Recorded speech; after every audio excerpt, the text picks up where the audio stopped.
Hello, I'm going to be explaining a new type of diagram, which is a vector addition diagram.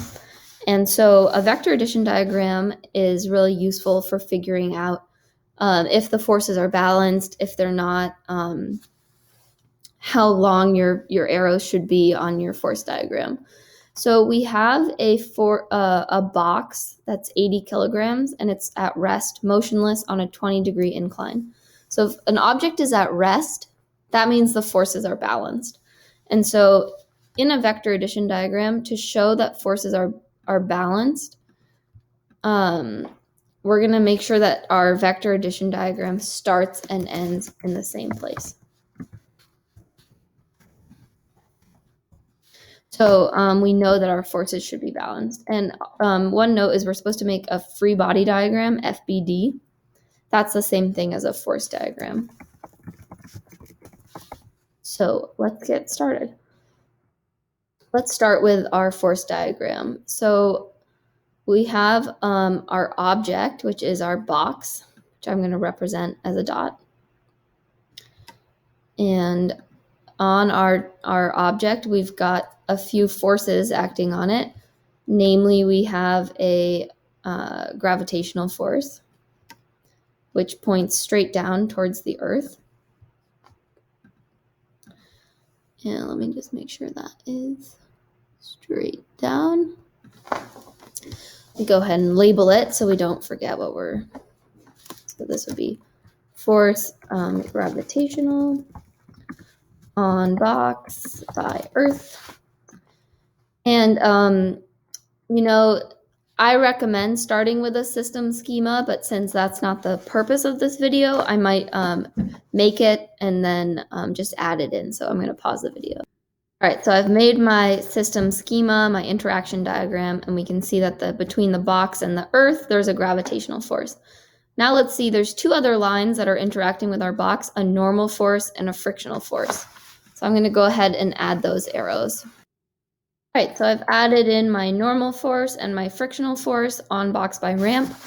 And the normal force should be perpendicular to our surface of the ramp. So let's go over and check that. I didn't do a great job drawing a right angle, so I'm just going to rotate this until it looks like it's more perpendicular to the surface of the ramp. All right, so put that back on our force diagram. Okay, so we've got our force diagram, our system schema. Let's go ahead and make a vector addition diagram. And so to make a vector addition diagram, you take your force vectors and so what I like to do is I like to highlight all the force vectors, copy and paste them over to our vector addition diagram. Now, in order to add vectors, you have to use the tip to tail method. And if you watched the help video before this will be old news to you. So on a vector, there's a tip and a tail. The tip is the arrow head, and the tail is the end of the arrow. So to add vectors tip to tail, you add the end of one vector to the tip of the other. And we want to do that with all of our vectors. Okay, so I said earlier perhaps that when the forces are balanced, that means that our vector addition diagram should start and end in the same place. Now, since this was a qualitative diagram, I didn't get it quite right the first time. So what we can see here is that the gravitational force vector I had to make a little bit shorter in order to have an accurate representation of the forces acting on our box. So I'm going to go ahead and replace my old arrow with the correct length.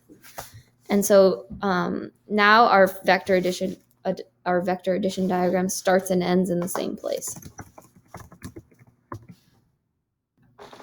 So that fact that they start and end in the same place shows us that the forces are balanced. So if an object is moving at constant velocity or an object is at rest, your vector addition diagram should be a closed shape. It should start and end in the same place. And a final reminder that the tip to tail method is how you add vectors. You add the end of one arrow to the tip of the other. And it doesn't matter what order you add the vectors in. It should always be a closed shape. So that's it for vector addition diagrams. Some forces that